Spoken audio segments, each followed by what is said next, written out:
অনেক আগে যে সস্তা বাল্বগুলো ব্যবহৃত হচ্ছিল তা ধীরে ধীরে কেন বাদ পড়ে যাচ্ছে তা জানার জন্য প্রথমে আমাদের জানতে হবে এই বাল্ব কিভাবে কাজ করে।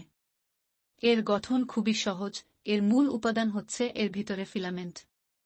এটি সাধারণত একটি পদার্থ স্তর থাকে, কারণ এই পদার্থের বৈদ্যুতিক প্রতিরোধ ক্ষমতা বেশি, তাই যখন বৈদ্যুতিক প্রবাহ তার মধ্যে দিয়ে যায় তখন অনেক তাপ সৃষ্টি হয় এবং এর তাপমাত্রা প্রায় ৩,৪৪২ ডিগ্রি সেলসিয়াসে পৌঁছায়। এটি খুব উচ্চ তাপমাত্রায় কাজ করতে সক্ষম, আর এর গলে যাওয়ার ঝুঁকি নেই।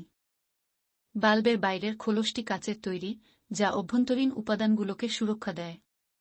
উচ্চ তাপমাত্রায় ফিলামেন্টের অক্সিডেশন রোধ করার জন্য এবং ফিলামেন্টের আয়ু বৃদ্ধি করার জন্য বাল্বের ভিতরে চাপযুক্ত গ্যাস বা নিরপেক্ষ গ্যাস ভরা থাকে। শেষে বাল্বটি একটি ধাতব বেশে স্থির করা থাকে।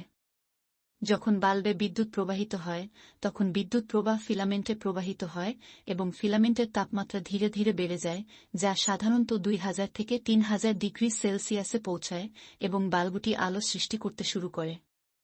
তাপমাত্রা বাড়ার সঙ্গে সঙ্গে এটি যে আলো সৃষ্টি করে তা উচ্চ শক্তির দৃশ্যমান আলো রেঞ্জের দিকে চলে যায়, ফলে উজ্জ্বল সাদা আলো তৈরি হয়। এই ঘটনা ব্ল্যাক বডি রেডিয়েশন হিসেবে পরিচিত। তবে সস্তা বাল্বের আলোর দক্ষতা কম, কারণ অধিকাংশ বৈদ্যুতিক শক্তি তাপে রূপান্তরিত হয়, আলোতে নয়। এজন্য এই লাইটগুলো ধীরে ধীরে আরও কার্যকরী এলইডি লাইট এবং CFL compact fluorescent light bulb দ্বারা প্রতিস্থাপিত হচ্ছে।